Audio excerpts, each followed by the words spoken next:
brought to you almost live from the Dude in the Basement Studios. Why? Because that's where the good stuff is. It's Sips, Suds, and Smokes with your smoking host, the good old boys.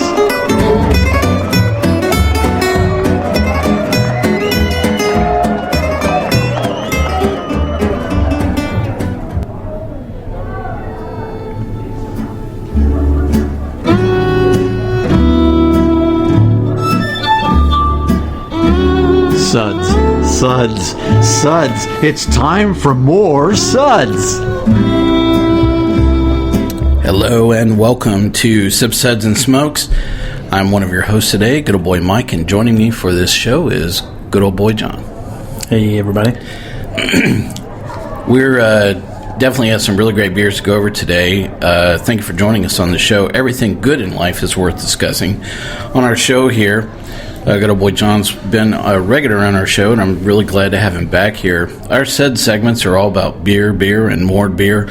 Today's beer is a brewery takeover segment, and we are going to be discussing beers from Prairie Artisan Ales out of Tulsa, Oklahoma. We have several beers that we're going to go over, and I'll go through the order that we're going to discuss them as well. Our first is their beer named after the brewery itself, which is Prairie Ale. Next up is going to be Prairie Gold, Funky Galaxy, Prairie Saint from Saint Somewhere, as well as America.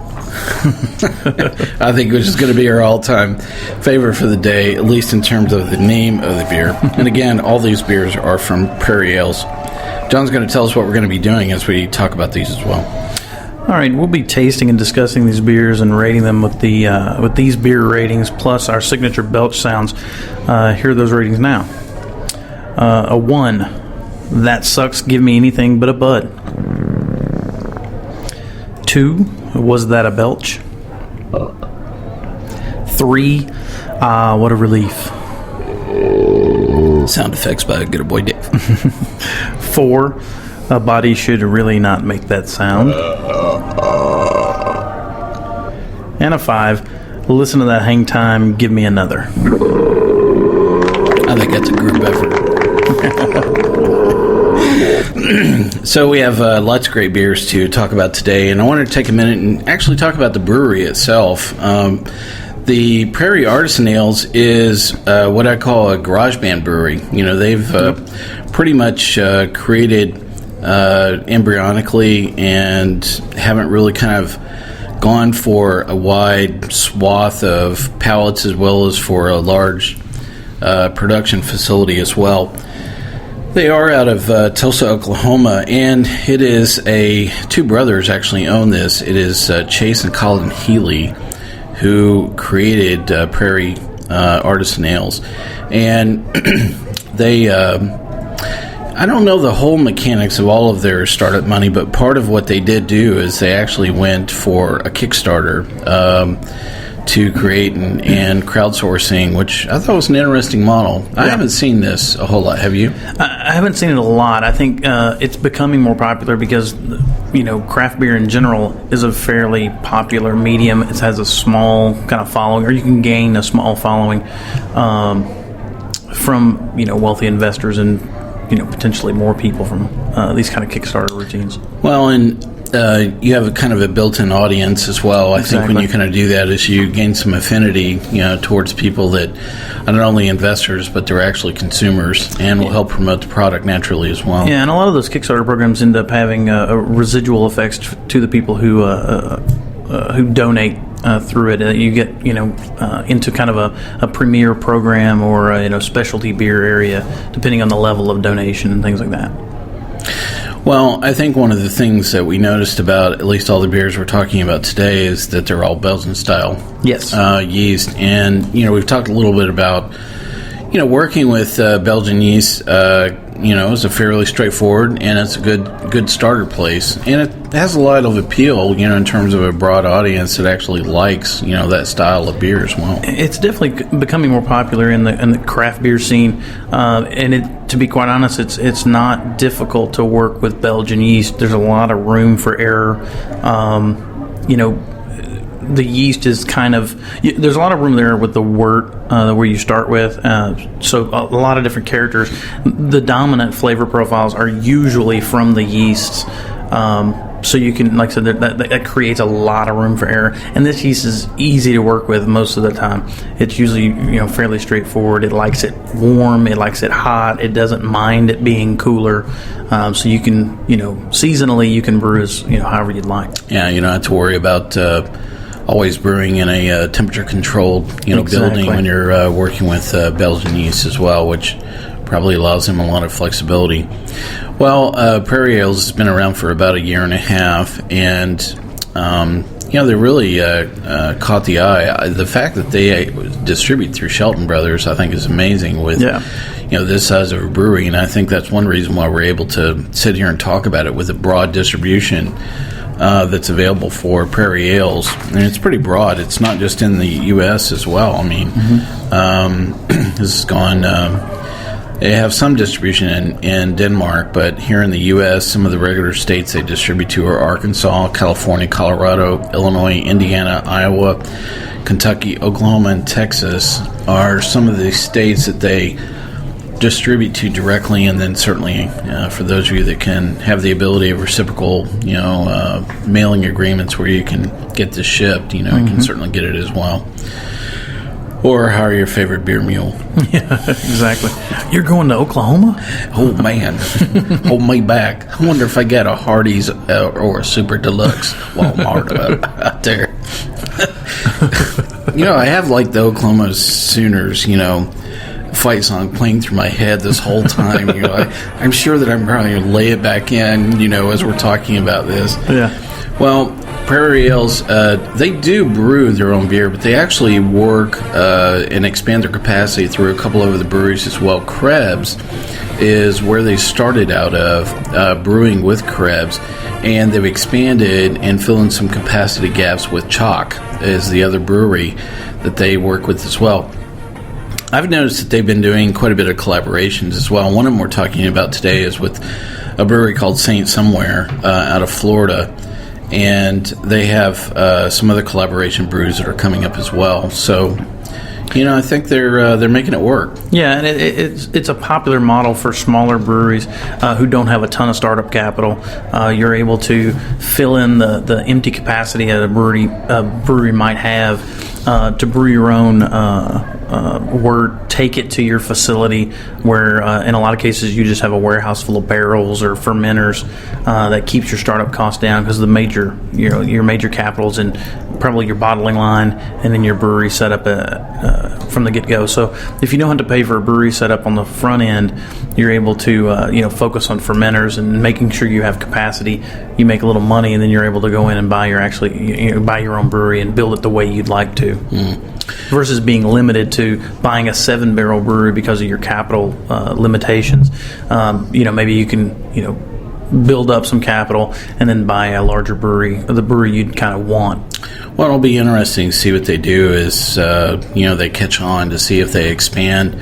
That seems to be a common conversation that we have with a lot of breweries is you ask them what they're going to do and the first thing out of their mouth is expand. Yeah. You'd like to think, I'm going to make some really terrific beer would be the first thing coming out of their mouths. But for some reason, capacity seems to be the issue.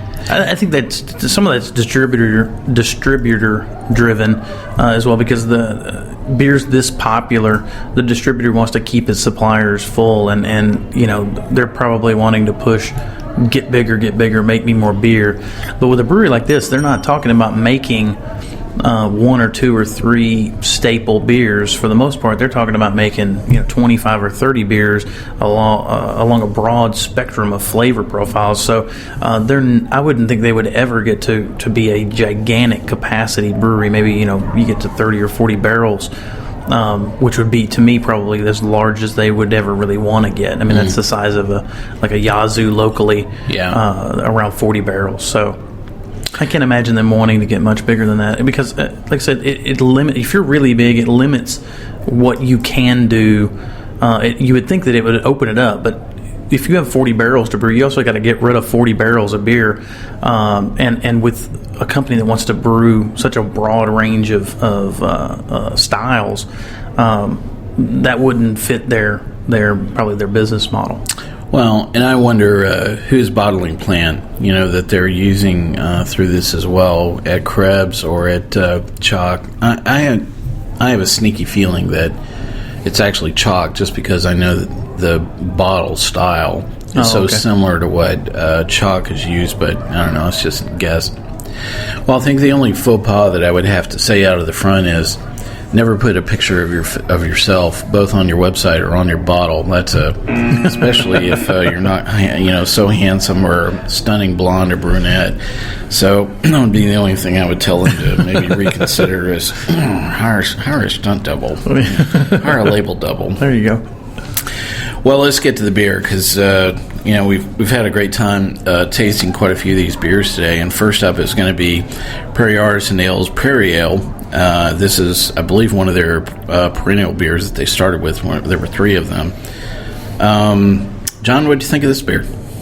Right out of the gate, it's a very straightforward saison. Fairly dry, a lot of Belgian character going on, a classic saison flavor profile, a little bit of pepper, a little bit of tartness. There's a little bitterness from the hops and the yeast profile, but really, really drinkable. Not overly dry, still a lot of body for a beer that is moderately dry. Very drinkable, very, very drinkable. So what's your rating on this one? I give it a 3. 3. What a relief. And I forgot to mention the ABV on this is 7%. And I'm not going to be reading the calories out of any of these beers, even though I have it here in front of me, because it might affect my girlish figure and John's at the same time. Exactly. These are light beer, right? Yeah, right. These That's a light saison. That's correct, yeah. Well, this was the one we started off with, and I wrote down it was kind of malty, earthy, and tangy. Were kind of the flavor characteristics of this. I like the nose. It was very clean and almost kind of a bit of a lemon, off the nose a bit. I did think it was a good classic Farmhouse, saison. I don't know. I kept on waiting for more. I don't know why. I went back to it and I'm like, maybe I'm missing something, but I'm right with you as well. My rating for Prairie Ale is actually 3 as well. Yeah. What a relief. So it did. I won't say that it's missing something. Saison isn't necessarily my favorite go-to, especially a classic saison isn't my go-to very style. One-dimensional. Yeah, and I think it's a good drinkable beer. It's one you're gonna, you can sit back on a hot summer day. I think like a hot summer day, you pour this beer, sit on the porch, and really, really enjoy it, because you can drink, a whole bottle. It's 7%, but it's very dry and drinkable. Well, and I tend to think that I enjoy saisons that are actually fresh, more so than maybe in a bottle as well. But anyway, so next beer up is going to be Prairie Artisan Ales Prairie Gold. This is a sour wild ale. And so we had an interesting time opening these bottles. All I have to say is hang on to the cage, baby. There were several dents in the roof. In the ceiling, yeah. There was several of the bottles had a little bit of excess carbonation in them. And this one definitely caught me off guard. The other ones, at least, got in front of them and put my hand over the top, but still. Yeah, this one blew. As soon as you got the cage loose, it blew the cage and everything off of it. Yeah, it was quite lively. Well, so what do you think of Prairie Gold here? Not to spoiler alert, but this was my favorite beer of the 5 that we had. It's very tart. It is a sour beer. A ton of really nice tart, fruity characters. You get lemon. I get a little strawberry. There's like pears and other fruits in there. But it doesn't dominate the palate. There's enough like Belgian yeast character in the background that it balances with all of the other stuff that's going on. You got from reading the profile, there's 2 different types of Brett. There's Lactobacillus pediococcus, wine yeast, and a standard Saccharomyces strain in it. So got a little bit of everything in I was it. about to say that's you got everything going on. Yeah, a little bit of everything. You know? And to be honest, with the exception of like the wine yeast, I don't know what I'm looking for when it comes to wine yeast, but pretty much everything else you can kind of find it in there. The lacto gives you that. The lacto and pedio give you that tart, sour character, that lemon character. The Brett's, there's that little bit of funkiness, and also to me that leaves a little bit of that body behind as well. That the double Brett kind of thing they got going on. But this was by far my favorite beer, and I gave it a 5. Wow, a 5. Amazing. No surprise there, though. Well, the Prairie Gold is the ABV on this is 6.5%. Again, I won't read the calories. So the style I really thought was just dead on correct. In fact, if I probably went back and taste, basically the beer as it stood as a golden, I probably would have really enjoyed it just as it was.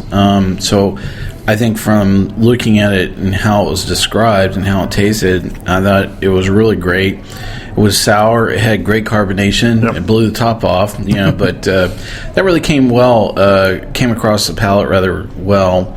I thought this was a good beer, and I think it was ringing all the bells within the style guidelines, specifically for sour golden for me. So my rating for the golden is a 4.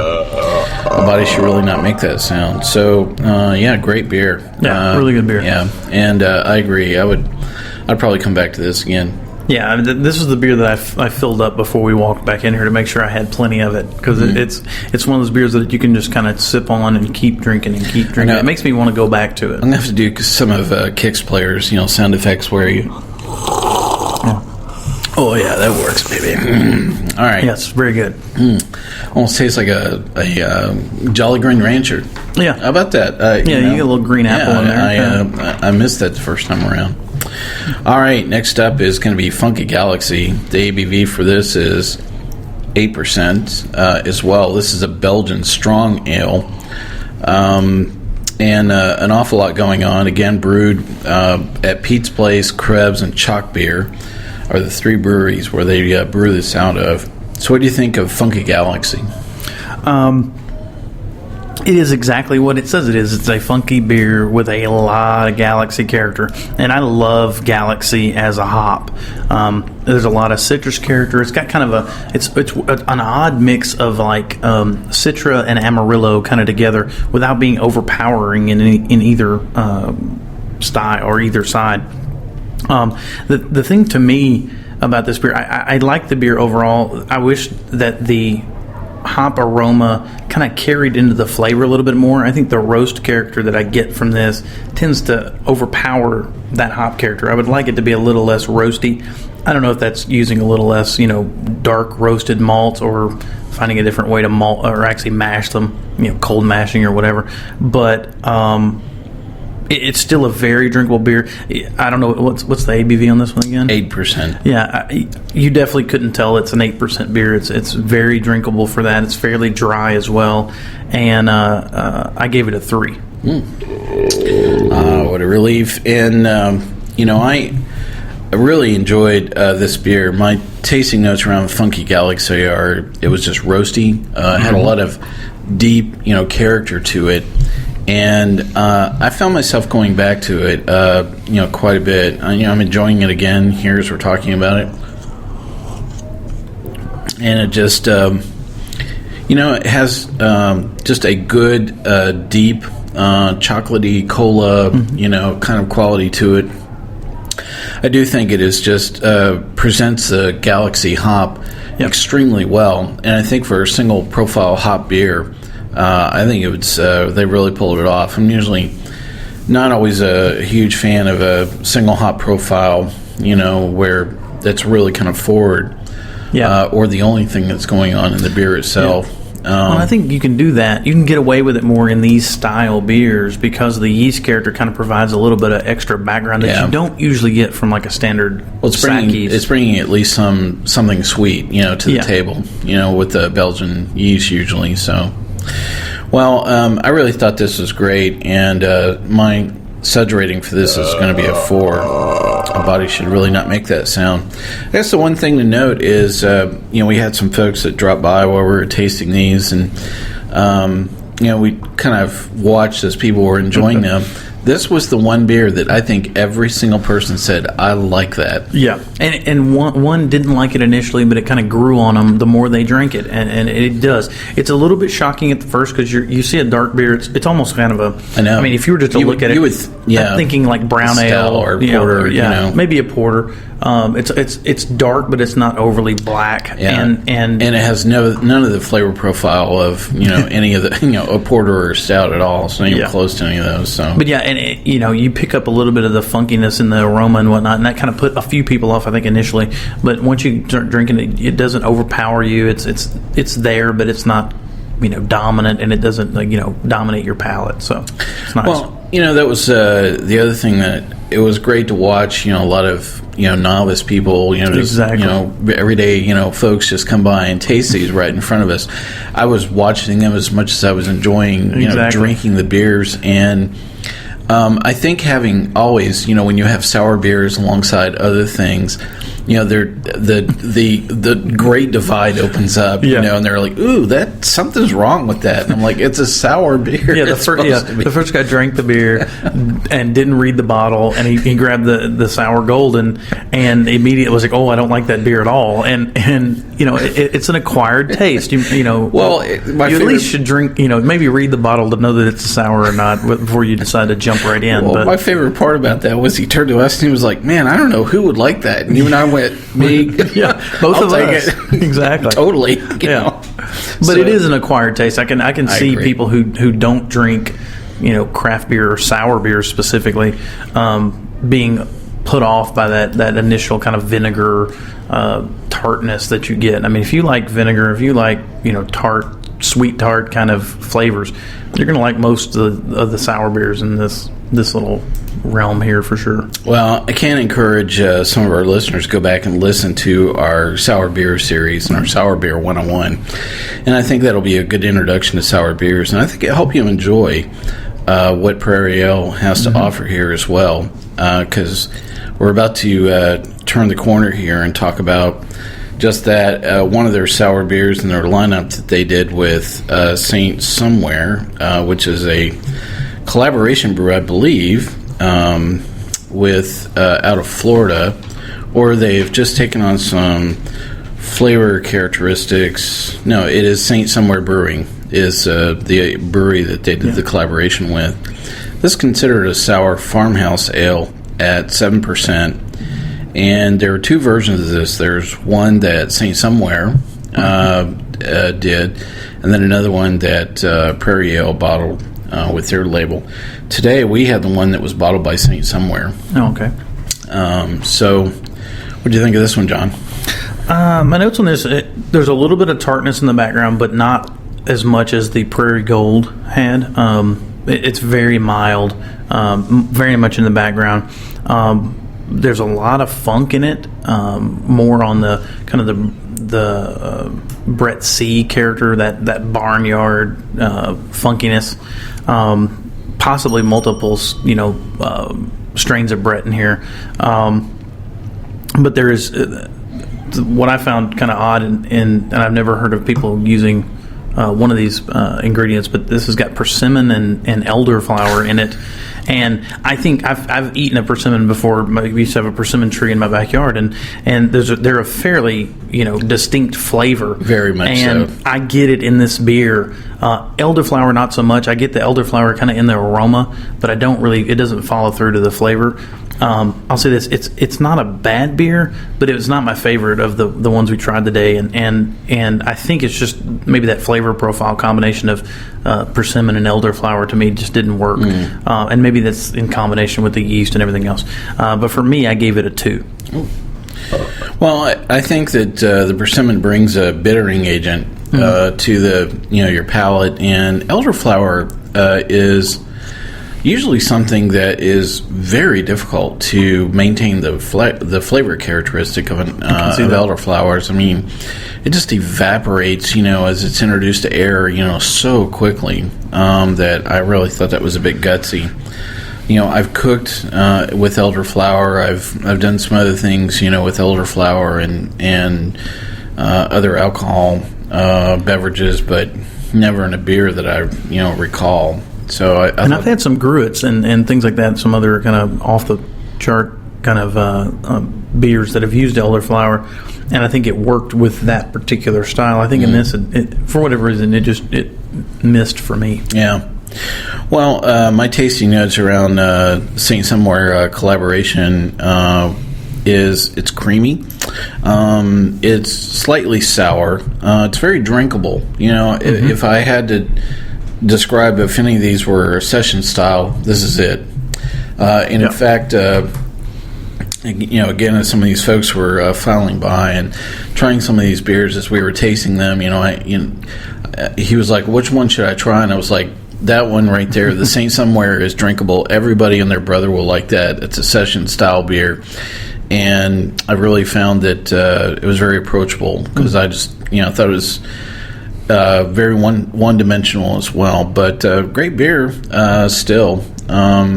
My rating for the St. Somewhere collaboration is a 3. What a relief. And that brings us around to the last beer that we have here from Prairie Ales, which is our favorite name. Can we say our favorite name? It's definitely my favorite name. Merca. Spelled M-E-R-I-C-A. Merca. Again, by Pete's Place, Crabs and Chalk as well. This is a Saison style, and the ABV on this is at 7.5%. With the same distribution style. They have one malt hop, America, which is a floor malted Pilsner, Nelson Sauvin. Is that right? Sauvin, yeah. Sauvin. And Prairie Farmhouse yeast is what they describe that's in this as well. So what do you think of America? Well, first and foremost, I found it ironic that a beer named Merca Another Merc doesn't have anything American in it, really, other than the brewers themselves.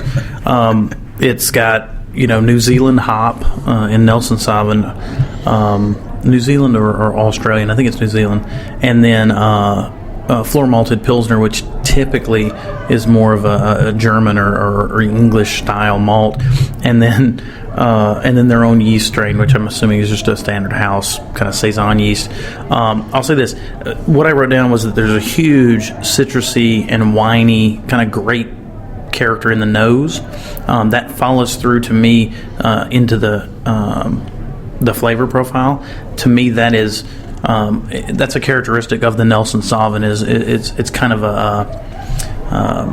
I'm trying to think of the wine game, like a Cabernet Sauvignon, kind of a grape that you pick up when you use that a lot, when you use that hop a lot.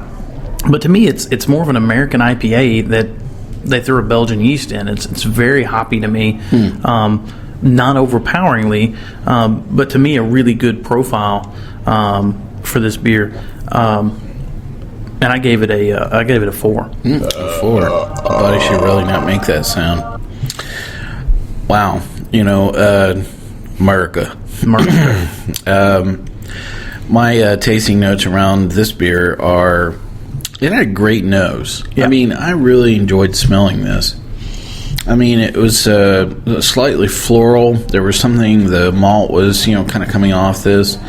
I thought fairly well.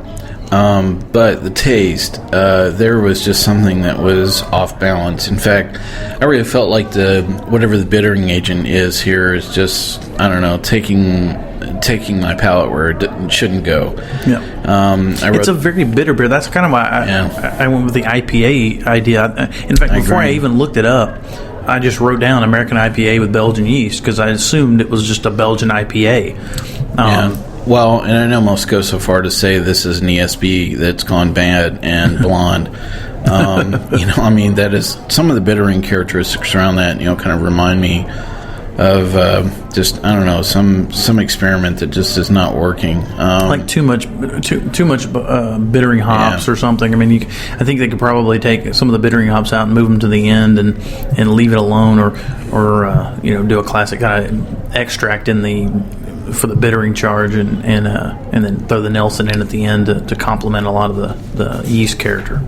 Well, I would be really shocked if this is their barn burner. In the lineup of things that this may do well on the West Coast. That whole bitter hop kind of. While you're smoking weed or after you're smoking weed. So, love you guys. Love all of our West Coast listeners for sure. So go get the hot bomb of. Yeah, right, definitely. Well, did I rate this? Not yet. Oh, not yet. Oh, okay. Well, so my SUDS rating for America is going to be 2, was that a belch? So I'm really sorry that last beer kind of missed a note for me. But you know what? It is not representative of missing it, overall for this brewery. Well, if you brew, to be honest, if you brew this many beers, there's going to be beers that are going to hit a ton of different profiles, a ton of different palates. And just in our ratings alone, you didn't care for it. I kind of liked it. And I feel like, that's kind of where this brewery is. There's going to be some beers that everybody likes that this brewery puts out. And I know it's because of their low volume, they have a tendency to be very popular and very hard to get. Even though they're widely distributed, they don't send a whole lot of beer around because there's a fairly small production. But you're going to hit some, you're going to miss some. You brew this many beers, every home brewer will tell you you're not hitting home runs with everything you brew. That's true.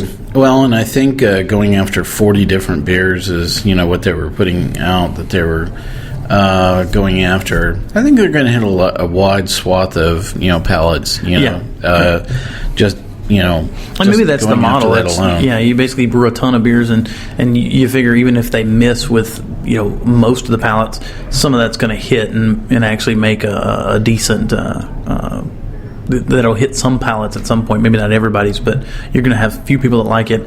Maybe a bunch of people hate this particular beer, but you get enough to sell all the beer you've made, and then you move on and say, okay, either try to tweak the recipe or dump that. Yeah. Figure out how to move on from there. Well, we literally have thousands of beers, that we've tasted, John. I'm curious, would you go back to Prairie Ales, and if so, would you go after one or a couple? I definitely would go back. I had never had any of these beers before today, and I hadn't either. I tasted them blind. So exactly, and the beers I enjoyed. The first 3 beers we had, the Prairie Ale, the Funky Galaxy, and the Prairie Gold, were all 3 to me just spot on, really good styles. I didn't necessarily rate Funky Galaxy as high as some of the others, but I felt it was a really good drinkable beer. And to me, Merca, like you have to be from Alabama to say it correctly, I think. Merca. And that requires good cowbell. Exactly. I think in general, there was only one beer here that I really didn't enjoy and wouldn't necessarily go back to. And you drink 5 beers, and if I can find only one of those 5 that I really don't want to have any more of, that's pretty good. Yeah. Well, I would. I think I'd come back to Prairie, and I definitely would start with the Funky Galaxy. I just. I think that's the easiest, palate-wise. I think that's the easiest for a lot of palates. Well, it's always a combination. Am I just drinking the beer alone, or am I, drinking in a group of people? And that's probably a beer I would have in a group of people. Exactly. I don't know that I would sit down and just have that, and that alone, for me. Like the Saint Somewhere to come back, and I think just having a go-to. Session style beer around. I think that's another great choice. I think the one thing that I'm a little surprised about is the reviews that I read on Prairie Ale itself, and how I don't know. I just felt like there was a lot of hype, and reading some other comments about the beer. If you had asked me kind of going into it that was going to be the beer that was just going to win everybody over, and yet I just don't think that's the case. It's a great beer, don't get me wrong. It's just I would rather have had the Gold over that all day long. To be quite honest, Prairie Ale is to me it's a classic saison style, and it's as safe as it gets when it comes to saisons. If you're going to start with a Belgian, if you're going to start a Belgian brewery, if you can brew a saison that's like that, you're going to be fine overall, because there's going to be enough people that are going to drink that drink as much as you make of that, that you're going to be fine. You're going to sell everything you get, because it's not too much one way or the other. It's still got plenty of body. It's not too thin. If it's and it's not tart and sour, so you're not gonna run people off that don't want to try sour beer. It's pretty straightforward, a pretty classic example of a saison. Well, I look forward to tasting more of the beers that are coming out of Prairie Ales in the future. Gotta get me a mule. Yeah. Well, I noticed on their production schedule, the beer that they're making is called a Bira, that is up on their production schedule next. So it'll be kind of an interesting twist. I always tend to think of a lot of Italian-style, beers, with other beers that I've had with other Italian brewers. So it'll be interesting to see what they do with that. Yeah. Especially with the Belgian yeast. That'll be an interesting twist. Nice. Well, great time here today, good old boy John, and I want to thank you for joining me. Thanks for having me. For another great brewery takeover segment here on Prairie Ales. For those of you that want to drop us a line, you can drop us a line anytime here at Sip Suds and Smokes at info@sipsudsandsmokes.com. You can catch us on Twitter at @SipSudSmokes. We're on Facebook, which is one of our favorite places to hang out. Everybody loves to post pictures and a lot of interaction with their fans on there. And if you haven't checked out our store and grabbed a magical t-shirt, you should just do that, because we've had a lot of fun giving away a lot of money with people as they've been watching. I should say watching others enjoy watching wearing their magical t-shirts. Can I trip over this any further? Let me try that once again. Anyway, I did not put my picture on my own t-shirt. There you go. So I didn't make that. Well done, sir. Well done. Have you seen this fat man? Lately, he's a beer thief. All right. Well, for now, I'm going to thank you for joining us for this episode and ask you to keep on sipping.